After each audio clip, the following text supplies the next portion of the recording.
Assalamualaikum warahmatullahi wabarakatuh.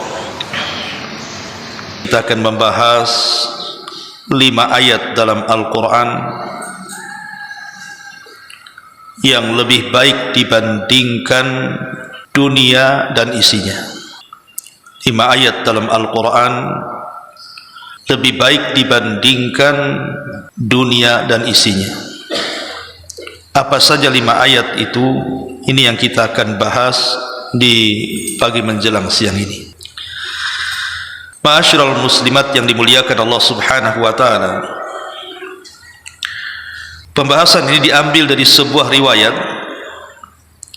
yang dikeluarkan dari Al-Imam Hakim dalam Mustadraknya ala syarti sahihaini dari sahabat Abdullah ibn Mas'ud radhiyallahu anhu, di mana Abdullah ibn Mas'ud radhiyallahu anhu mengatakan, inna fi suratin nisa la khamsa ayatin ma yasurruni anni li biha dunya wa ma fiha. Kata beliau Abdullah ibn Mas'ud radhiyallahu anhu, sesungguhnya di dalam surah An-Nisa ada 5 ayat. Yang 5 ayat ini lebih aku senangi dibandingkan aku memiliki dunia dan segala isinya. Kata beliau, di dalam surah An-Nisa ini ada 5 ayat. Yang 5 ayat ini sangat aku sukai dibandingkan aku memiliki dunia dan isinya. Apa 5 ayat dalam surah An-Nisa itu? Pertama, surah An-Nisa ayat 48. Innallaha la yaghfiru an yushraka bihi wa yaghfiru ma duna dzalika liman yasha wa man yusyrik billahi faqad iftara itsman 'azima. Sesungguhnya Allah tidak akan mengampuni dosa karena mempersekutukannya alias kesyirikan, dan Dia mengampuni dosa yang selain syirik itu bagi sesiapa yang Ia kehendaki. Maka barang siapa mempersekutukan Allah, maka sungguh dia telah berbuat dosa yang sangat besar. Ini yang pertama, An-Nisa ayat 48. Kemudian yang kedua, surah An-Nisa ayat 40-nya. Innallaha la yadhlimu mithqala dzarratin wa in taku hasanatan yudha'ifha wa yu'ti min ladunhu ajran 'azima. Sungguh Allah tidak akan menzalimi seseorang walaupun sebesar zarah, dan jika ada kebaikan walaupun sekecil zarah, niscaya Allah akan melipat gandakannya dan memberikan pahala yang sangat besar di sisinya. Ini yang kedua. Yang ketiga, surah An-Nisa ayat 31. In tajtanibu kaba'ira ma tunhauna anhu nukaffir ankum sayyi'atikum wa nudkhilkum madkhalan karima. Jika kamu menjauhi dosa-dosa besar di antara dosa-dosa yang dilarang mengerjakannya, niscaya kami hapus kesalahan-kesalahanmu dan kami akan masukkan kamu ke tempat yang mulia, maksudnya surga. Kemudian ayat yang keempat, surah An-Nisa ayat 64-nya, wa ma arsalna min rasulin illa liyuta'a biidznillah walau annahum idh zalamu anfusahum ja'uka fastaghfirullaha wastaghfara lahumur rasul lawajadullaha tawwabar rahim. Dan kami tidak mengutus seorang rasul melainkan untuk ditaati dengan izin Allah, dan sungguh sekiranya mereka setelah mendolimi dirinya datang kepadamu lalu memohonkan ampun kepada Allah, dan Rasul pun memohonkan ampun untuk mereka, niscaya mereka mendapatkan Allah Maha Penerima Taubat lagi Maha Penyayang. Dan ayat yang terakhir masih di dalam surah An-Nisa 110. Wa man ya'mal su'an aw yadhlim nafsah thumma yastaghfirillaha yajidillaha ghafurar rahim. Dan barang siapa berbuat kejahatan dan berbuat aniaya kepada dirinya, kemudian dia memohon ampun kepada Allah, niscaya dia akan mendapatkan Allah Maha Pengampun lagi Maha Penyayang. Inilah 5 ayat yang dikatakan Abdullah ibn Mas'ud radhiyallahu an, lebih aku senangi daripada aku memiliki dunia dan isinya. Baik, kita akan bahas satu persatu ayat ini. Ma'asyiral muslimat yang dimuliakan Allah Subhanahu wa taala, yang pertama surah An-Nisa ayat 40 tadi. Allah Subhanahu wa taala mengatakan, innallaha la yadhlimu mithqala dzarratin wa in taku hasanatan yudha'ifha wa yu'ti min ladunhu ajran 'azima. Sungguh Allah tidak akan menzalimi kepada seseorang walaupun dia membawa amalan sebiji zarah, dan jika ada kebaikan walaupun sebiji zarah sekalipun, niscaya Allah akan melipat gandakannya dan memberikan pahala yang sangat besar di sisinya. Ayat ini, An-Nisa ayat 40 ini menjelaskan kepada kita bahwa sekecil apapun amal kita, walaupun mungkin di dunia kita anggap remeh amalan itu, tapi di mata Allah Subhanahu wa taala yang namanya amal kebaikan dan amal soleh itu sesuatu yang sangat besar. Makanya Nabi SAW melarang, Bu, kita ini meremehkan sekecil apapun kebaikan, walaupun hanya melemparkan senyum kepada saudaranya. Kata Nabi SAW, la tahkiranna minal ma'rufi syai'a. Jangan remehkan sekecil apapun amal kebaikan itu, karena di mata kita remeh, tapi di mata Allah Subhanahu wa taala itu sangat besar sekali. Karena amal soleh ini membuahkan banyak sekali manfaat untuk kehidupan kita di dunia dan kehidupan kita di akhirat. Contoh saja, bahwa amal soleh yang kita lakukan di dunia ini, Bu, bermanfaat untuk kita. Pertama, karena amal soleh ini bisa memberikan kebahagiaan kepada kita. Allah Subhanahu wa taala mengatakan dalam surah An-Nahl ayat 97, man amila salihan min dzakarin aw untha wa huwa mu'minun falanuhyiyannahu hayatan thayyibah. Barang siapa yang beramal saleh dari laki-laki dan perempuan dan dia beriman kepada Allah, maka kami akan berikan kepadanya kehidupan yang indah. Orang yang banyak melakukan amal saleh, Bu, Allah akan berikan kebahagiaan. Yang kedua, dengan amal saleh itu bisa menjaga harta dan keluarga. Ingat dalam Quran itu, Bu, ada kisah Nabi Khidir dan Nabi Musa. Jadi Khidir dan Musa ini satu hari masuk ke sebuah tempat ingin dijamu karena dia seorang musafir yang kehabisan bekal. Tapi sayang, dia masuk ke perkampungan, satu kampung itu bakhil semua, Bu. Nggak ada yang mau ngasih makanan dan minuman kepada Khidir dan juga Musa alaihissalam. Akhirnya kemudian Musa dan Khidir keluar dan hendak mencari kampung yang lainnya. Tapi kemudian di perbatasan kampung ada rumah yang mau roboh. Kata Khidir kepada Musa, kita perbaiki rumah ini dulu. Musa ketika itu heran, kita lagi kesusahan memperbaiki rumah sementara pemiliknya tidak ada. Harusnya kalau memperbaiki rumah kan jelas pemiliknya dapat upah, sehingga dengan upah itu dia bisa makan. Tapi Khidir mengatakan, sudah, perbaiki saja. Akhirnya diperbaiki. Kemudian setelah kejadian ini, Musa bertanya soal takwilnya, kenapa gitu ya. Maka Khidir alaihissalam mengatakan bahwa rumah itu yang hampir roboh itu pemiliknya adalah 2 anak yatim. Jadi rumah itu punya 2 anak yatim yang tinggal di kota. Dan dari kakek buyut 2 anak yatim itu, dulunya kakek buyutnya termasuk orang-orang yang soleh dan soleh. Jadi kita harus menjaga anak yatim ini. Lihat bagaimana Allah Subhanahu wa taala mengutus Nabi Khidir untuk menjaga harta kedua anak yatim.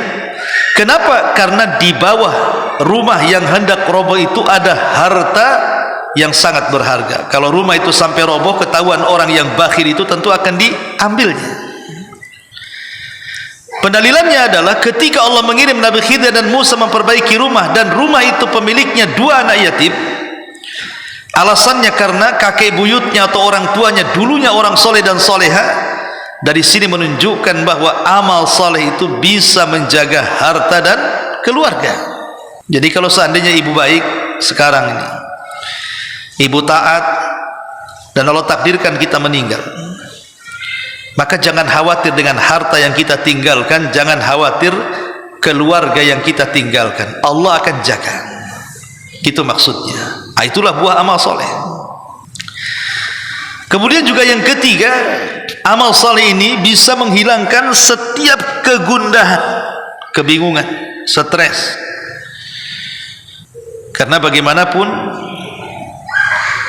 sesiapa yang senantiasa dekat dengan Allah Subhanahu wa taala dan salah satunya mengamalkan amal saleh, maka Allah akan dekat dengan kita. Ketika Allah dekat dengan kita, maka apapun hajat kita pasti Allah akan penuhi, termasuk juga menghilangkan hal-hal yang bisa membuat kita stres. Contoh umpamanya tentang 3 orang yang terjerembab dalam sebuah gua. Kan ada 3 orang kisah dari Nabi itu. Orang ini sedang safar, 3 orang ini. Kemudian mereka keletihan, masuk ke dalam gua, maksudnya ingin istirahat. Setelah mereka tertidur dalam gua itu, tiba-tiba pula ada batu menimpa pintu gua dan menghalangi mereka keluar dalam gua. Akhirnya mereka berusaha mendorong batu itu, tidak bisa. Kemudian tiga-tiganya sepakat mereka ingin tawassul. Tawassul kepada Allah Azza wa Jalla dengan apa, Bu? Dengan amal soleh. Yang satu tawassul dengan birrul walidain, berbuat baik kepada orang tua. Yang satu tawassul dengan melaksanakan hak-hak pekerja. Dan yang satu tawassul dengan afaf, menjaga kehormatan untuk tidak berzina. Dan tiga-tiganya amal soleh. Birrul walidain amal soleh. Kita menggaji atau memberikan upah kepada orang yang bekerja kepada kita sebelum keringatnya kering, itu juga amal soleh. Termasuk juga menjauh dari zina, itu amal soleh. Ketika kemudian tiga-tiganya tawassul dengan 3 amal soleh ini, maka dengan izin Allah akhirnya kemudian mereka dikeluarkan dari kebingungan, dari stres yang hampir mati dalam gua itu. Akhirnya pintu gua pun terbuka lebar-lebar. Lihat bagaimana dampak amal soleh ini. Kemudian yang keempat, amal soleh juga menjadikan kita dicintai Allah. Makanya Nabi SAW mengatakan, wa ma yazalu abdi yataqarrabu ilayya bin nawafil hatta uhibbahu. Ketika seorang hamba setelah melaksanakan yang wajib kemudian dia menambah dengan yang sunnah-sunnah, maka ketika itu aku, kata Allah, semakin mencintai hamba itu. Dan tentu amal soleh juga bisa menjadikan kita dicintai orang, dicintai manusia. Bukan Allah cinta saja kepada kita, manusia pun cinta dengan kita.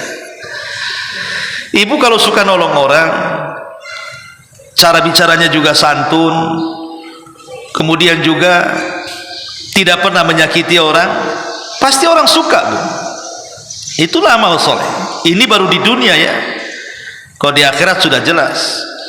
Pertama kita mendapatkan bisyarah saat kematian kita.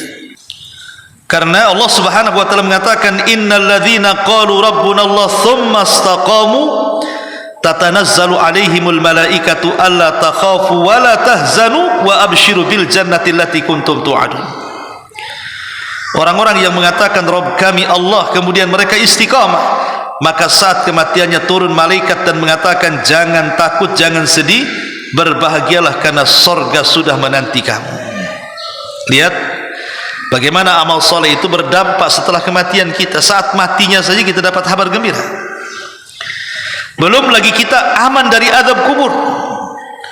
Karena nanti solat kita, puasa kita, zakat kita, haji kita, sedekah kita, silaturahim kita, birrul walidain kita, atau apalah sebutkan nama amal solehnya, itu akan menjelma seperti manusia yang indah rupawan, kata-katanya santun, kemudian akan menemani kita selama kita dalam kuburan, dan kita akan dijauhkan dari azab kubur.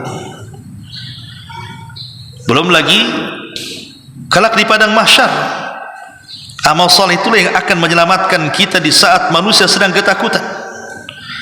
Dan tentu tidak ada nikmat yang lebih besar bagi orang-orang yang beramal soleh kecuali pasti akan mendapatkan surga Allah Subhanahu wa ta'ala.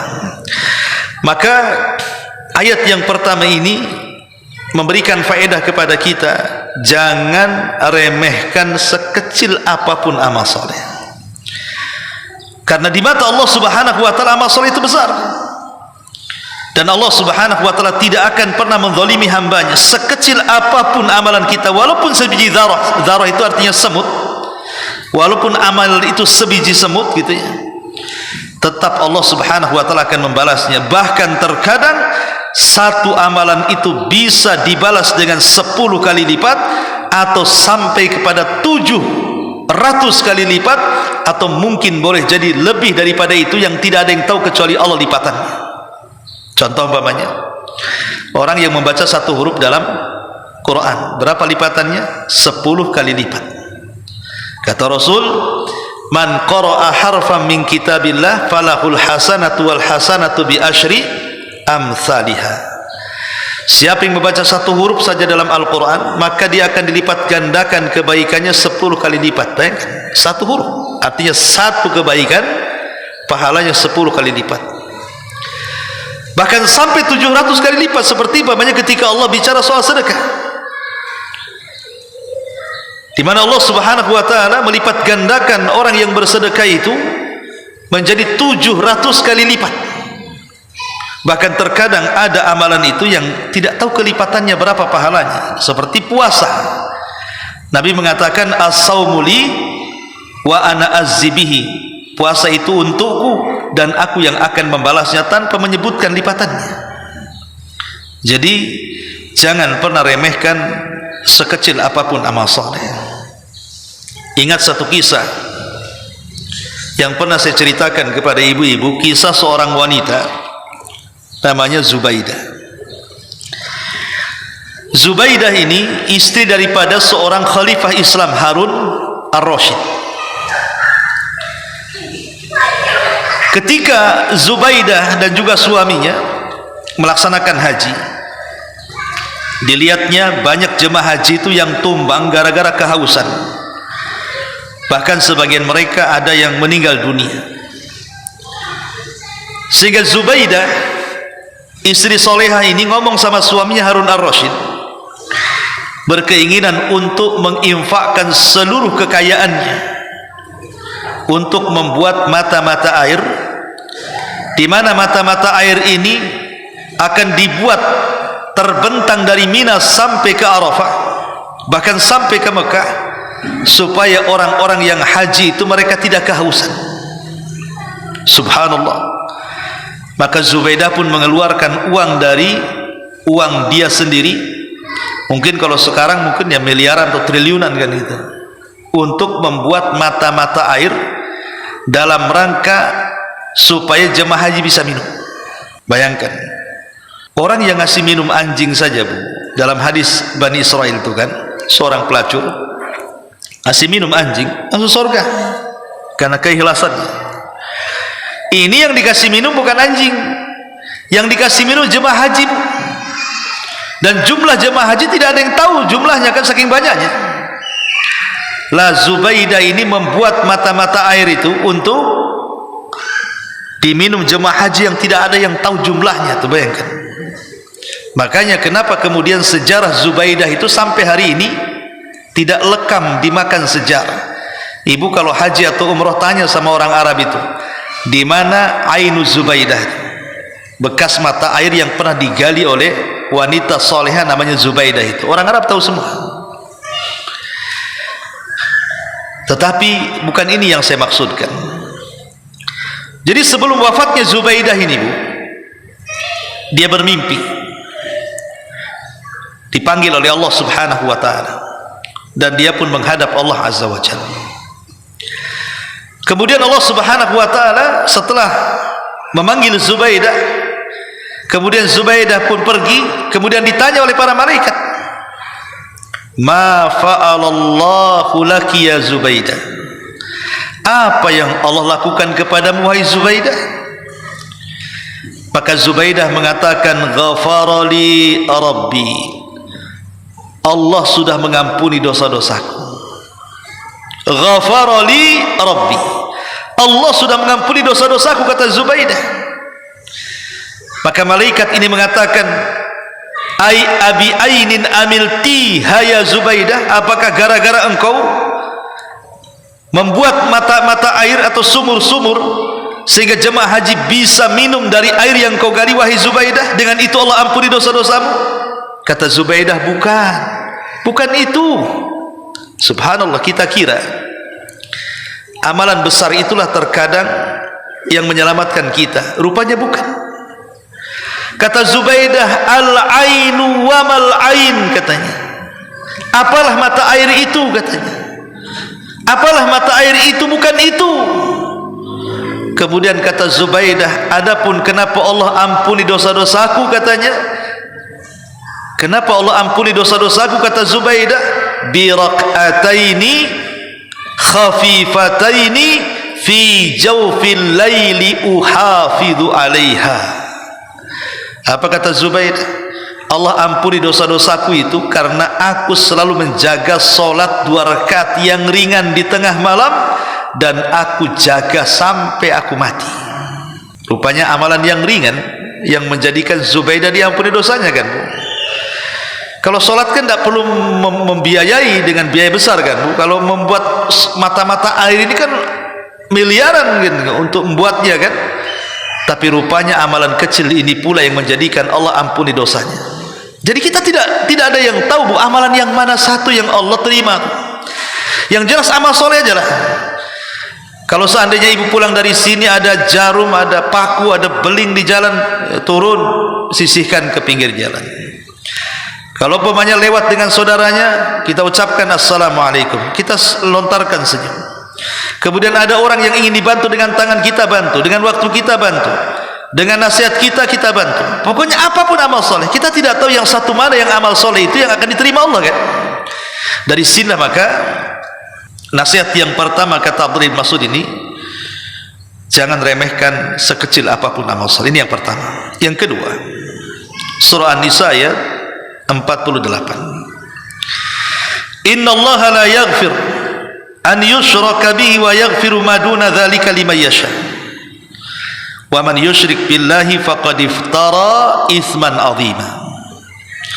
Sungguh Allah tidak akan mengampuni dosa karena mempersekutukannya, alias kesyirikan, dan dia mengampuni dosa yang selain syirik bagi siapa yang dikehendaki. Maka barang siapa yang melakukan kesyirikan, maka sungguh dia telah berbuat dengan dosa yang sangat besar.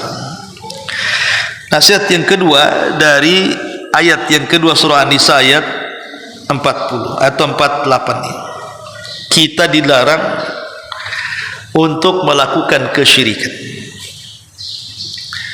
dan tidak ada dosa yang lebih besar dibandingkan dosa syirik. Apalagi kalau syiriknya sampai syirik akbar, syirik besar. Pertama, dia dikeluarkan dari Islam,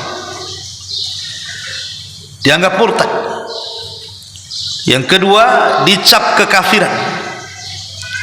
Yang ketiga, dimasukkan ke dalam neraka. Yang keempat, dikekalkan di dalamnya. Yang kelima, digugurkan seluruh amalannya. Lihat, ini kalau syirik besar. Dan walaupun itu syirik kecil, sekecil-kecilnya syirik tetap masih besar dosanya dibandingkan dosa besar. Makanya jauhi kesyirikan. Datang ke dukun, percaya kepada tangkal, menyimpan jimat-jimat, datang ke kuburan meminta-minta, hindari. Kalau hendak meminta-minta kepada Allah, enggak perlu datang ke kuburan para wali. Kalau hendak meminta-minta kepada Allah, tidak perlu datang ke dukun-dukun, ke bomo-bomo. Allah Rasul mengatakan kepada Abdullah ibn Abbas radhiyallahu anhuma, "Idza sa'alta fas'alillah." Kalau engkau minta, minta langsung kepada Allah. Tidak usah minta-minta kepada makhluk. Ataupun kesyirikan yang sifatnya kecil, seperti syirik dalam ucapan, mengatakan kalau bukan karena Allah dan kamu. Harusnya cukup kalau bukan karena Allah saja. Kalaupun mau ditambah kemudian, bukan pakai dan. Atau orang bersumpah dengan sumpah selain daripada Allah subhanahu wa ta'ala. Atau orang bernazar kepada selain Allah, takut kepada selain Allah, mengharap kepada selain Allah, maka ini adalah kesyirikan. Maka jangan sampai kehidupan kita dipenuhi dengan kesyirikan. Jadilah orang yang muwahhid, ahli tauhid, supaya kita bahagia dunia dan akhirat. Ini yang kedua. Yang ketiga, surah An-Nisa ayat 31. In tajtanibu kaba'ira ma tunhauna anhu nukaffir ankum sayyi'atikum wa nudkhilkum mudkhalan karima. Jika kamu menjauhi dosa-dosa besar di antara dosa-dosa yang dilarang mengerjakannya, niscaya kami hapus kesalahan-kesalahanmu dan akan kami masukkan kamu ke tempat yang mulia, maksudnya surga. Masyarul muslimat yang dimuliakan Allah Azza wa Jalla, nasihat yang ketiga adalah hindari dosa-dosa besar. Hindari dosa-dosa besar. Karena dalam sebuah hadis Nabi SAW mengatakan, ijtanibu sab'al mubiqah, jauhi oleh kalian 7 perkara yang akan membinasakan kalian. Dosa besar itu bisa membinasakan kita, bisa menghancurkan kehidupan kita, dunia kita dan akhirat kita. Sahabat kemudian bertanya, Rasul, apa yang dimaksud 7 perkara itu?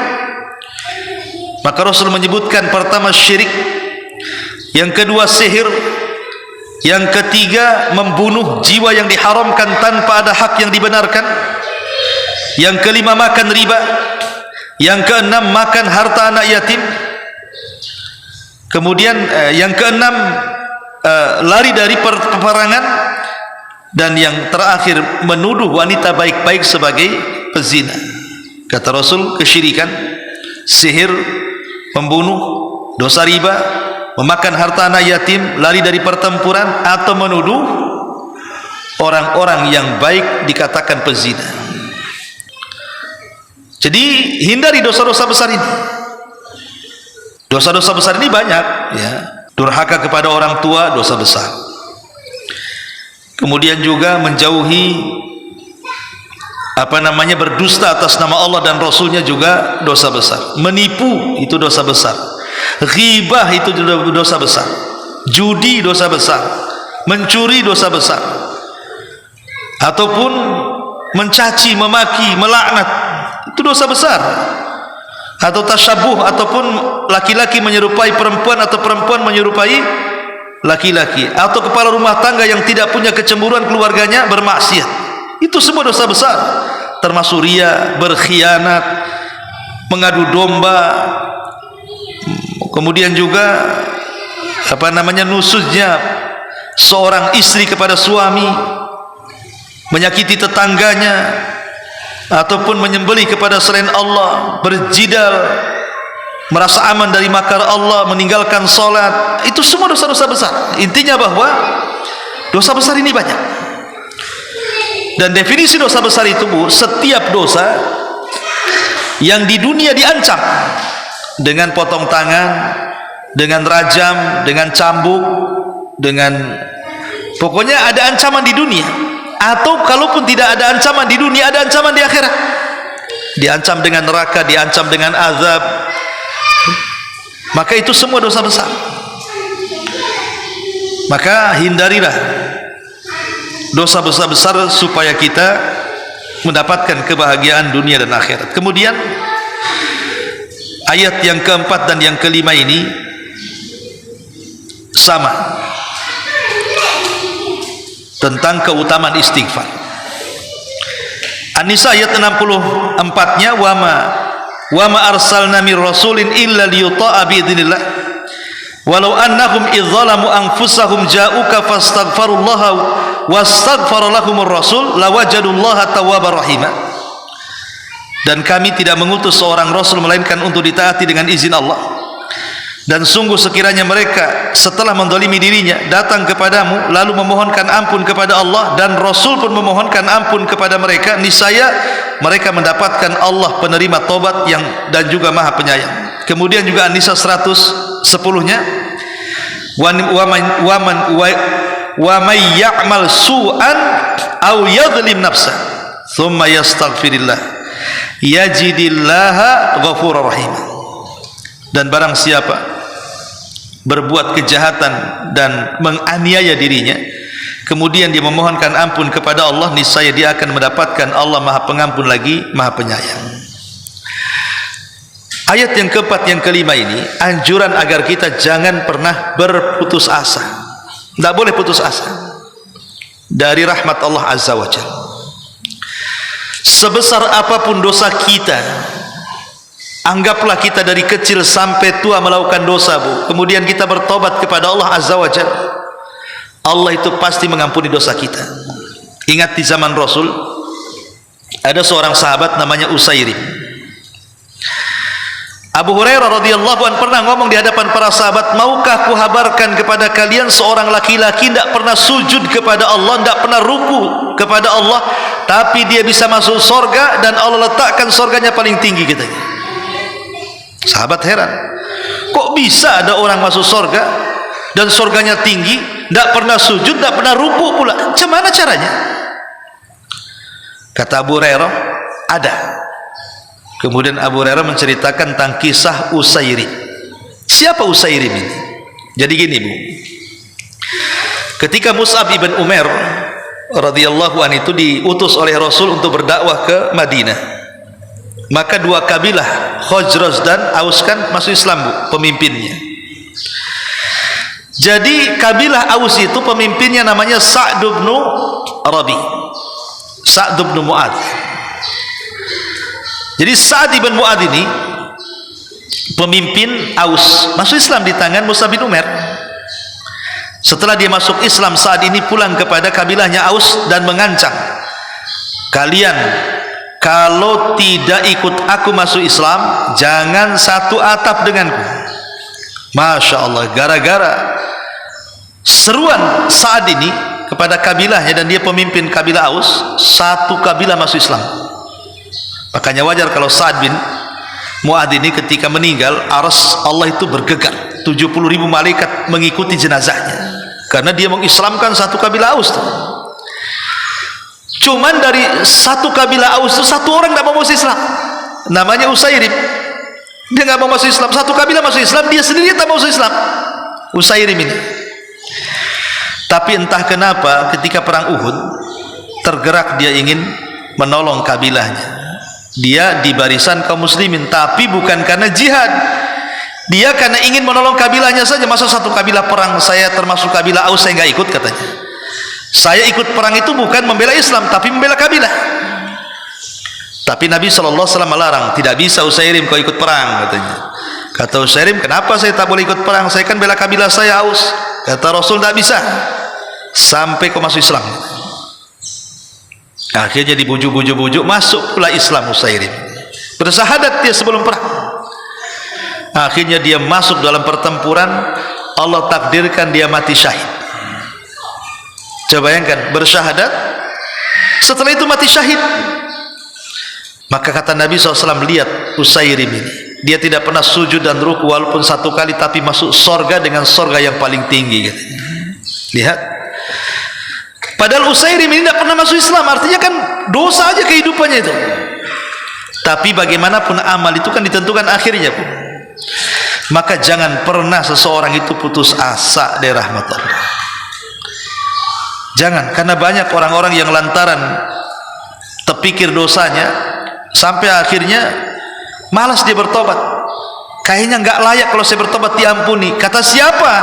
Allah yang mengatakan dalam hadis kursi, ya ibna Adam, lau balagat dunubuka ananas sam, wahai anak Adam, kalaulah dosamu melambung sampai ke awan, thumma astaghfartani, kau datang minta ampunan kepadaku, kata Allah, ghafartu laka wala ubali, ku ampuni, aku tak peduli, katanya. Lihat bagaimana rahimnya Allah, tawabnya Allah, zat yang maha penerima taubat kepada kita. Maka sekali lagi jangan putus asa dari rahmat Allah. Terus kita ini beristighfar kepada Allah Azza wa Jal. Terutama bacalah istighfar yang paling baik yang disebut dengan Sayyidul Istighfar, pemimpinnya istighfar. Allahumma anta rabbi la ilaha illa anta khalaqtani wa ana abduk wa ana ala ahdik wa wa'dika mastata' a'udzubika min syarri ma sana' abu'u laka bi ni'matika alai wa abu'u bi dzambi faghfirli fa innahu la yaghfiru dzunuba illa anta. Teruslah mintalah ampun kepada Allah Azza wa Jal dengan beristighfar kepada Allah Azza wa Jal. Ini diantara kandungan 5 ayat yang kata Abdullah bin Mas'ud radhiyallahu an, lebih aku sukai dibandingkan aku memiliki dunia dan isinya. Kenapa? Karena kalau kita ringkas nih dari 5 ayat ini, Bu, apa yang bisa kita petik? Pertama, bahwa kita disuruh untuk banyak-banyak amal soleh. Dunia ini bisa hilang, entah dunia yang meninggalkan kita atau kita yang meninggalkan dunia, tapi amal soleh itu tidak akan pernah hilang, walaupun sampai kepada kematian kita, bahkan sampai kita dimasukkan ke dalam surga. Yang kedua, tauhid. Dan tauhid itu kunci daripada surga, miftahul jannah, la ilaha illallah. Dan surga itu kenikmatannya tidak bisa dibayangkan dengan kenikmatan dunia. Surga itu kenikmatannya tidak pernah dilihat mata, didengar telinga, terlintas pun tidak. Tapi sebaliknya, dosa syirik, hati-hati, bisa mengekalkan orang di neraka. Kemudian yang ketiga, larangan dosa besar. Ya, karena orang yang banyak melakukan dosa besar ini, Bu, tidak akan tenang hidupnya. Seorang pencuri, walaupun dia banyak menghasilkan dari hasil curiannya, nggak pernah tenang hidupnya. Koruptor itu, orang yang mendolimi orang, tidak akan pernah hidupnya tenang. Kenapa? Karena dia didoakan orang yang didoliminya. Maka jauhi dosa-dosa besar. Kemudian juga yang terakhir, taubat. Karena taubat inilah yang menjadikan semua dosa-dosa kita diampuni. Dan memperbanyak istighfar supaya aib kita ditutup dari manusia, dan dosa-dosa kita tidak menjadikan azab bagi kita pada hari kiamat. Makanya wajar kalau 5 ayat ini, kata Abdullah bin Mas'ud, ini lebih aku sukai dibandingkan dunia dan isinya.